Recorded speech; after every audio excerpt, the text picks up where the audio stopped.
morning, everyone. This is Elaine from ANANABELLA'S. Welcome back to Tuesday Tidbits. Tuesday Tidbits is our weekly segment that just gives you some cross-stitch tips and tools and maybe some hacks so that you can enjoy a cross-stitch journey. Just some things I've picked up along the way. These are very quick videos, anywhere from 10 to 20 minutes, just designed to have you pop on and learn something new or add to your existing knowledge base. As we all love to cross stitch. So today's video is going to be focused on how I prepare my fabric for cross stitching. So I'm going to be working with this piece of artichoke Aida fabric, and I'm going to show you how I prepare my own cross stitch pieces before I start to stitch, and then give you some other ideas on ways that you can prepare your fabric as well. So here we go. Okay, so what I want to do is share with you how I prepare my own cross-stitch pieces for stitching. I'm going to be working with a piece of 18 by 25 inch Aida. This is an artichoke, in case you just wanted to know what color it was. And what I do is I have tried a lot of different ways of keeping my fabric safe when I stitch. And my preferred method, which is my own personal method, is using blue painter's tape. Now, this tape is widely available. I bought mine at Amazon because I could get a pack of 3.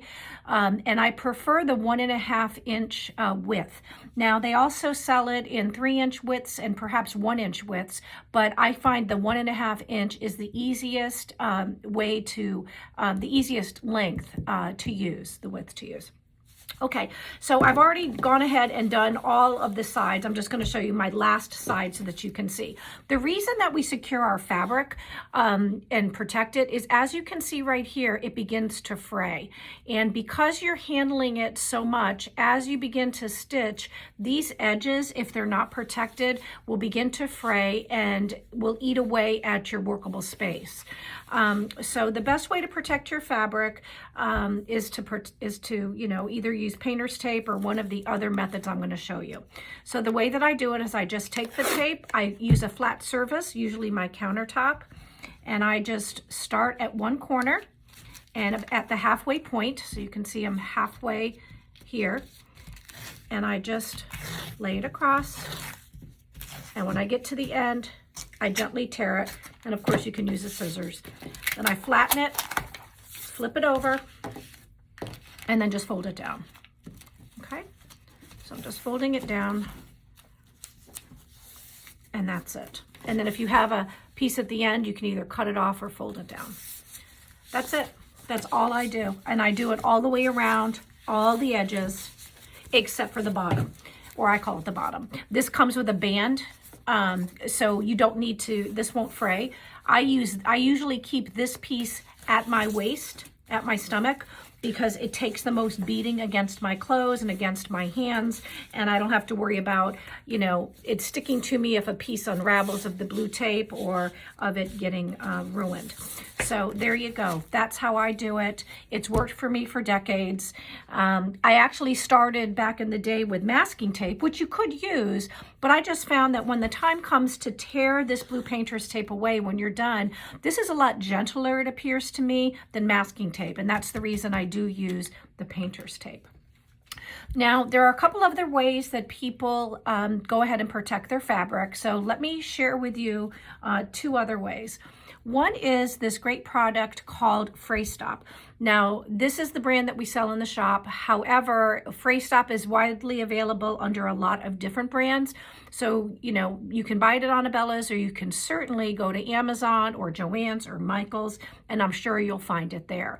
And the way that you use FreeStop is, of course, follow the directions, but you want to just take a small amount, and if the blue painter's tape wasn't here, you would just very gently apply it to the ends of your fabric and then completely let it dry before you start to stitch, okay? So you want it to dry completely, and it does dry clear and it dries soft, so you don't have to worry about washing your fabric if you don't normally do that. You wouldn't have to wash it just because of the FreeStop. So that's how FreeStop is applied.